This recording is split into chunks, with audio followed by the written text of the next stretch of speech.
I just wanted to begin. You're known as a writer, but many people know, but not everyone knows, that you were actually trained also in drawing and painting. And I wondered if you could say something about that experience and maybe how it's stayed with you, because I can see it has, both in... Or maybe the two kinds of interiors where I feel most at home, just in general, are in studios, painters' studios, the studio of Yves, for example, and in kitchens. Mm-hmm. And of course there's quite a lot of connection between painting anyway and cooking. And in those two places I feel most at home. In many, many other rooms I feel a little intimidated. Mm-hmm. Yeah, sure. I left school when I was 16. And that's really when my formal education stopped. Mm-hmm. Although I could have gone to a university, I had even a scholarship, but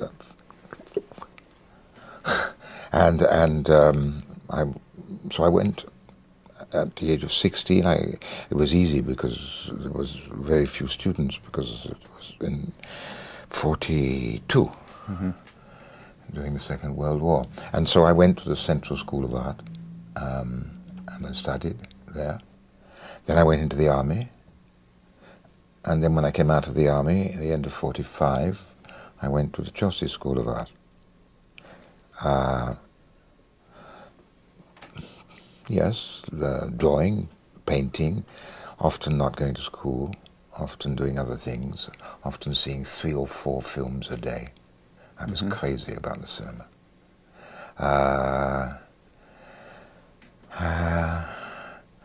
And then when I'd finished there, to my enormous surprise, because I was a very bad student, but to my enormous surprise, the principal said, "Would you like to stay on and teach drawing?"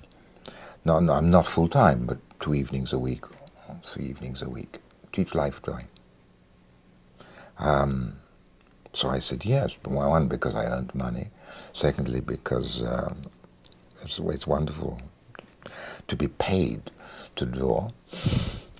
And there were also very wonderful other teachers there at that time, including Henry Moore. Mm-hmm.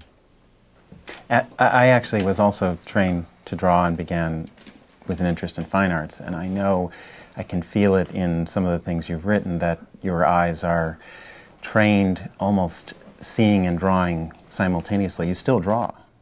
Yes. Right? And yes. that there is this sometimes different way of seeing through drawing.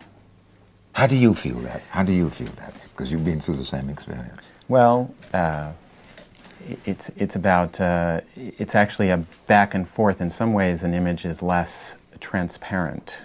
If you're looking at an image, if you've spent time drawing, because you know that there's actually just a relationship, that the thing is very different, and that the relationships are equally important within something, within a drawing, within a painting, as in their relation to the thing suggested, yes. whether it's figurative or abstract. And I sense that in some of the things you've written, yes.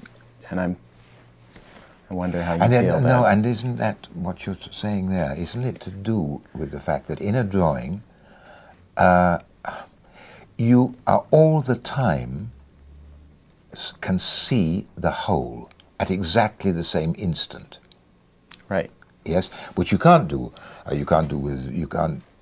mean, I think that in a musical imagination that happens for musicians, but otherwise, I mean, there's a duration of time, and in writing, it's the same, and in the theatre, it is also. I mean, by nature, they absolutely.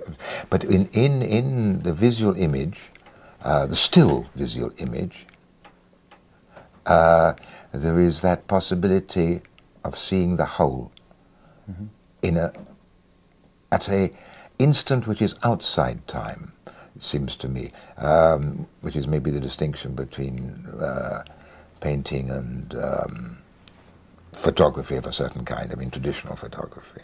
Mm-hmm. But that's another subject. Well, no, yeah. Well, to get for a second on drawing, I remember being in an art history class and an art historian looking at a Michelangelo drawing and noticing how the leg must have moved because there are different lines, and thinking how ridiculous that was, that it would be a literal interpretation when obviously the artist was working out the relationships of the lines within a drawing. Of course. And I see in your work, yes. you are not an art historian.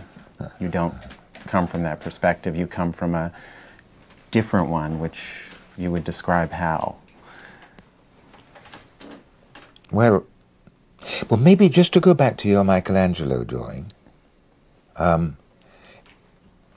drawing, and that's perhaps why drawing can be compared to other creative acts, because it seems to me that, drawing is really essentially, from the first stroke made, a process of correction, mm-hmm. of endless corrections, mm-hmm.